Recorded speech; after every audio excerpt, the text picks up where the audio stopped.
가장 일찍 대선 출마를 시사한 인물이 바로 홍준표 시장인데요. 이현정 의원님. 네. 헌법재판관 임명은 헌법상 대통령만이 할 수 있고 최상목 대행을 가리켜서 대행이란 표현보다는 아예 기재부 장관이라고 표현했네요. 기획재정부 장관의 대통령 놀이가 도를 넘었다. 야당보다 여당에서 반발이 더 심한 것 같아요. 글쎄 홍준표 시장 이야기를 여당의 대표적 이야기로 취급하기는 좀 어렵습니다.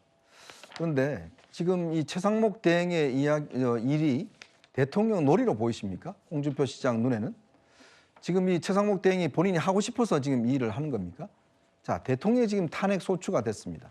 본인의 비상계엄으로 인해서. 자, 한덕수 대행마저도 지금 탄핵 소추가 됐어요.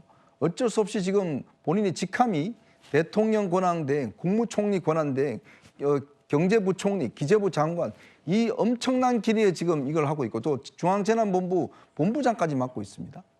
이걸 놀인가요? 본인 입장에 이거 놀이로 보이는 거예요?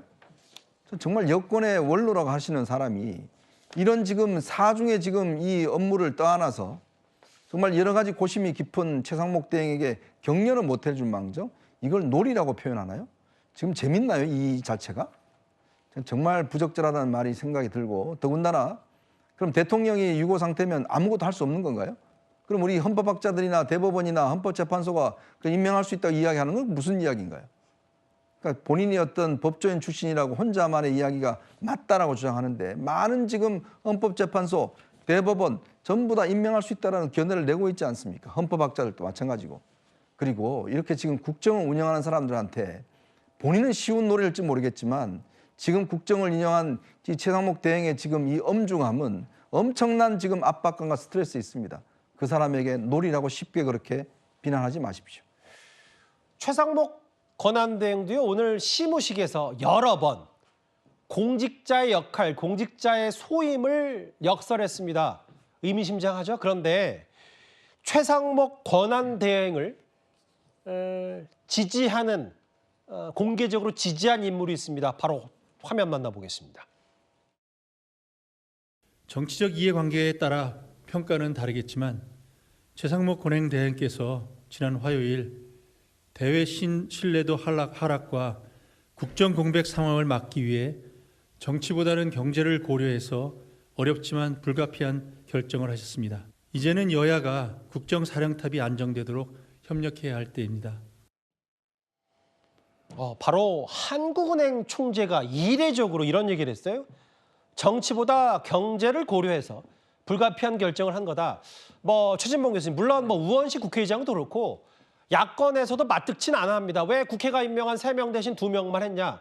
근데 다만 여야가 절충점을 찾고 일단 헌법재판소가 제때 제시간표에 탄핵 심판을 하기 위해서 최상목 권한대행이 물꼬를 텄다면 국정안정에 중심을 둬야 된다면 이창용 하는 총재 말이 일리가 있지 않냐. 어떻게 판단하세요? 일리가 있다고 생각해요. 왜냐하면 최상목 권한대행도 기재부 장관이잖아요. 그럼 경제에 대한 엄청난 우려가 있을 거라고 생각합니다. 지금 환율 올라가고 내려가는 것도 보면요.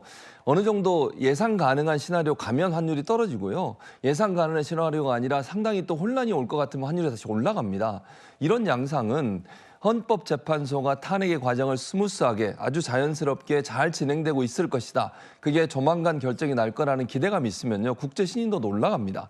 그런데 만약에 헌법재판소 재판관들 임명을 안 하게 되면 불안성이 계속 증가하는 거예요. 그렇지 않아도 지금 윤석열 대통령 측에서는 2명이 임명 안 되면 7명이 완성체로 7명이 없는 상태에 6명이서 만장일치로 도 문제를 삼겠다고 하잖아요, 지금. 이런 상황이기 때문에 그런 어떤 불안전성을 완전히 해소하기 위해서는 헌법재판관들의 임명이 반드시 필요한 겁니다.